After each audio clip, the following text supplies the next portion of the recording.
Good morning, রামনবমীর শুভেচ্ছা সবাইকে।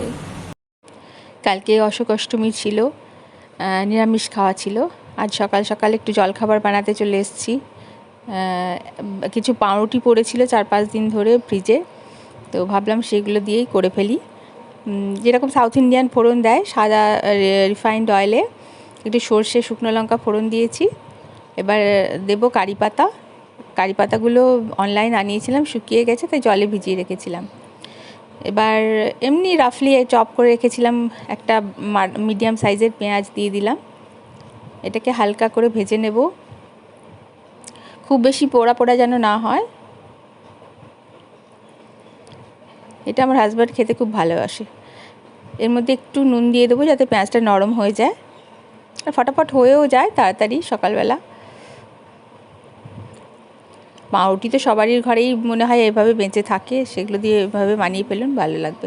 এবার একটা প্লেটে জল নিয়েছি, প্লেটে বা পাত্রে যে কোনোভাবে নিতে পারেন। এটাকে দিয়ে পাউরুটিগুলোকে ভিজিয়ে না সঙ্গে সঙ্গে ওটাকে চিপে নিতে হবে খুব ভালো করে, দিয়ে এটাকে ঝুরঝুরে করে এই তেলের মধ্যে ছেড়ে দিতে হবে। সব পাউরুটিগুলো এইভাবে দিয়ে দিয়েছি। সাইডগুলো আপনারা যদি চান তো কেটে বাদ দিয়ে দিতে পারেন, আমি আর ফেলিনি, ওগুলো আমার খেতে ভালো লাগে।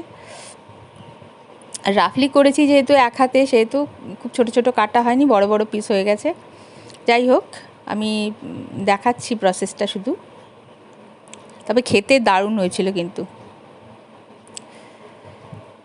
তো এটাকে ভালো করে ওই পেঁয়াজের সাথে মিশিয়ে নিতে হবে।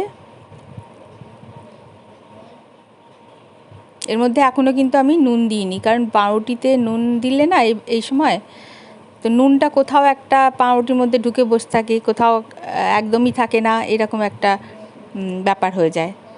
তো এতে আমি নুন বেশি দেব না, আগে পেঁয়াজে একটু দিয়েছি। এবার বরকে বললাম একটুখানি টমেটো সস দিয়ে দাও, তো ওকে কাজে লাগিয়ে দিলাম। এক হাতে যেহেতু মোবাইল ধরে রেখেছি, একটু সামান্য টমেটো সস দিলাম, মানে কেচাপ যেটা। আর একটা চিজ কিউব আমি আগে থেকে কুড়িয়ে রেখে দিয়েছিলাম, সেটা বললাম দিয়ে দিতে, ওটাও এর মধ্যে দিয়ে ব্যাস। এটা চিজেও নুন থাকে, সসেও নুন থাকে, সেই জন্য আমি আর নুন দিলাম না, কারণ পাউরুটিটা নরম হয়ে একটুখানি হয়ে যায়, তা আর বেশি নুনের দরকার পড়বে না। আর সত্যিই তাই, খাওয়ার পরে তাই মনে হলো। তো খেতে খুব ভালো হয়েছিল, বানিয়ে দেখতে পারেন। ঘরে পাউরুটি সবারই মনে হয় বেঁচে থাকে, এভাবে ফ্রিজে পড়ে থাকে অনেক দিন ধরে, কিছু কিছু, সবটা খাওয়া হয় না। তো এইভাবে খেতে খুব ভালোও লাগে।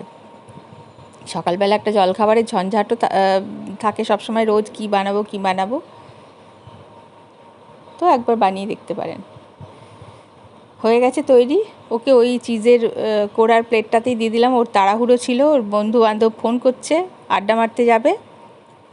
সেই বলেছিলাম একজন বন্ধু আসছে অনেক দিন পর, তো আর এক বন্ধুর বাড়িতে সে উঠেছে, সেখানে যাবে এখন খেয়ে দিয়ে আড্ডা মারতে। ও চলে গেছে, এবার আমি একটু নিয়ে বসছি।